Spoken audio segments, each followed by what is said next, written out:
Paralysis అనేది మనకు వాడుక భాషల్లో పెరాలసిస్ అంటాము. ఇంగ్లీష్‌లో మన అంటే మెడికల్ టర్మినాలజీలో స్ట్రోక్ అంటాము.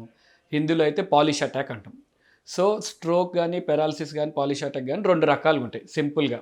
ఒకటేమో రక్తపు నాళపు చిత్తలడం వల్ల వచ్చేది. అంటే రక్తపు గూడు ఏర్పడటం. దాన్ని హెమరేజిక్ స్ట్రోక్ అంటాం.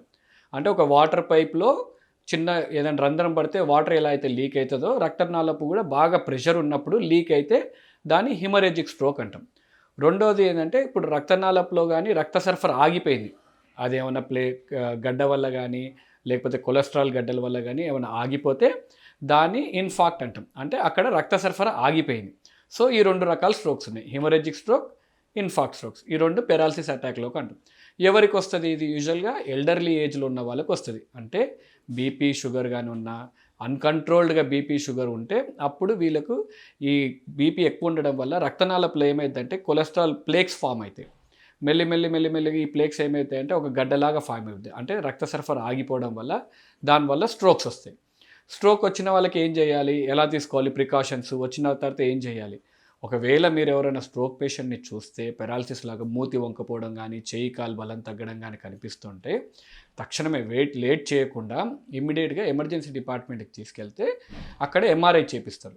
ఎంఆర్ఐ చేపిచ్చిన తర్వాత మనం గాని అదృష్టం బాగుండి విండో పీరియడ్ అంటాం. టైమ్ ఈజ్ బ్రెయిన్ అంటాం. ఎందుకు ఎంత ఇంపార్టెంట్ టైం అంటే వితిన్ 4 అవర్స్‌లో గానీ వస్తే రికవరీ బాగుంటది. అంటే 100% ఒకవేళ కాళ్ళు చేతులు పడిపోయి మాట రాకుండా ఉన్న పరిస్థితుల్లో వచ్చినా ఆ టైంలో గానీ ఇమ్మీడియేట్ ఫాస్ట్‌గా వచ్చేస్తే 100% రికవరీ ఉంటది. అంటే మామూలుగా మళ్ళీ నడుచుకొని ఇంజెక్షన్ ఇచ్చిన తర్వాత లేచి నడుచుకుంటూ వెళ్ళిపోవచ్చు. అదే మనం మాట్లాడి అక్కడ ఇక్కడ ఆ మందులు, ఈ మందులు పెట్టుకొని లేట్ చేసే కొద్దీ ఏమైందంటే ఈ పెరాలసిస్‌తో పాటు మనిషి ప్రాణం పోయే అవకాశం వరకు ఉంటది. సో, అందుకని పెరాలసిస్ వచ్చినప్పుడు ఇమ్మీడియేట్‌గా టైం వేస్ట్ చేయకుండా ఎంత ఫాస్ట్ కుదిరితే అంత ఫాస్ట్‌గా గాని మనం రికవరీ చేపియగలిగితే హాస్పిటల్‌కెళ్ళగలిగితే రికవరీ కూడా ఫాస్ట్‌గా ఉంటది.